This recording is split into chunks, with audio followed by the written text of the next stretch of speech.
Moi, mon métier d'origine, en fait, c'est la communication. Donc, j'ai passé 15 ans en agence, j'ai été freelance et puis j'ai même monté une agence de communication. Donc, c'est vrai que les techniques de communication, on les maîtrise bien. On les a beaucoup utilisées à Simplon.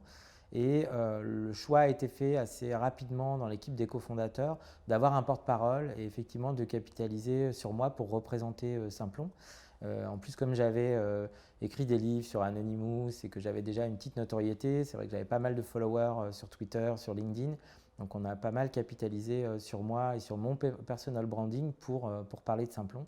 Donc là, on a utilisé effectivement les méthodes de community management, beaucoup les relations presse et les relations publiques. Simplon est un projet qui est assez médiatique. Et ça, c'est pas parce que j'adore passer à la télé, c'est parce qu'à chaque fois qu'on passe dans les médias, on a des candidats, on a des formateurs qui découvrent Simplon, on a des gens qui spontanément se disent ah bah tiens, pourquoi est-ce que je tenterais pas Simplon alors que je suis au chômage. On a eu un reportage par exemple sur la chaîne parlementaire qui est passé sur nous, ça nous a amené près de 500 apprenants. Donc ça, on n'aurait jamais pensé ça, mais donc la médiatisation, elle est très importante là-dessus.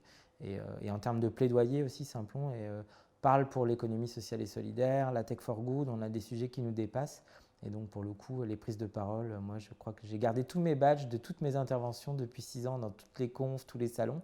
Ça remplit un bon petit tiroir. Donc c'est vrai qu'on a beaucoup utilisé cette technique-là, qui marche bien quand on n'a pas beaucoup de budget ou quand on ne veut pas investir en notoriété. Le storytelling de Simplon, il est basé sur l'histoire de Simplon. Donc nous aussi, on a notre mythologie du garage et effectivement des 4 cofondateurs qui créent un projet un petit peu fou, sans modèle économique, qui se lance la même semaine que l'école 42, donc un milliardaire qui met 100 millions d'euros pour faire exactement la même chose la même semaine.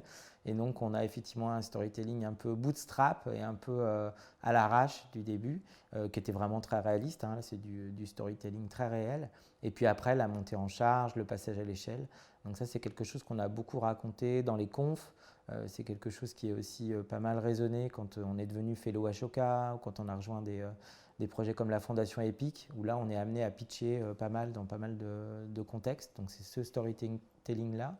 Et après, on a beaucoup utilisé effectivement les médias, les plateformes un peu reines pour ce storytelling-là, c'est plutôt Twitter pour les influenceurs et le monde de la tech, plutôt Facebook pour les bénéficiaires, parce qu'effectivement c'est assez massif. Et là, on vient d'ouvrir un compte sur Instagram, parce qu'on a des publics de plus en plus jeunes, et donc il faut aussi switcher. Et puis après LinkedIn en B2B, où là, on a beaucoup poussé aussi l'utilisation de LinkedIn pour trouver des employeurs, trouver des formateurs. Parce que le nerf de la guerre pour Simplon, c'est trouver des formateurs. L'équilibre vie pro, vie perso, il est clé pour un entrepreneur parce qu'un entrepreneur, c'est comme un athlète de haut niveau. Donc ça ne manque pas de modestie, c'est juste qu'on a vraiment un rythme qui est effréné, où la surprise, la crise, le problème ou l'opportunité exige d'être vraiment toujours réactif, toujours avoir la pêche et toujours avoir de l'énergie. Et donc c'est vrai que c'est un peu militaire et un peu disciplinaire. Donc c'est vrai que moi j'utilise le Miracle Morning. Donc je me lève très très tôt le matin, je médite, je mange bien, je me surveille comme le lait sur le feu pour ne pas me mettre dans le rouge. J'ai la chance d'avoir une femme qui est médecin et qui est mon meilleur coach et qui me connaît mieux que moi-même.